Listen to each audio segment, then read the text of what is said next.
La Fontaine vit de la vie contemplative et visionnaire jusqu'à s'oublier lui-même et se perdre dans le grand tout. On peut presque dire qu'il végète plutôt qu'il ne vit.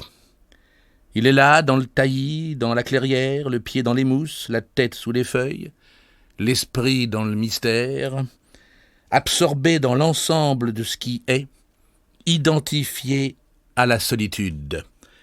Il rêve, il regarde, il écoute, il scrute le nid d'oiseau, il observe le brin d'herbe, il épie le trou de taupe, il entend les langages inconnus du loup, du renard, de la belette, de la fourmi, du moucheron. Il n'existe plus pour lui-même, il n'a plus conscience de son être à part, son moi s'efface. Il était là ce matin, il sera là ce soir, comme ce frêne, comme ce bouleau. Un nuage passe, il ne le voit pas. Une pluie tombe, il ne la sent pas. Ses pieds ont pris racine parmi les racines de la forêt.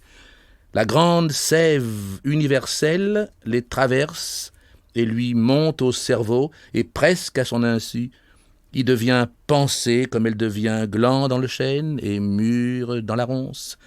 Il la sent monter, il se sent vivre de cette grande vie égale et forte. Il entre en communication avec la nature. Il est en équilibre avec la création. Et que fait-il ? Il travaille. Il travaille comme la création même du travail direct de Dieu.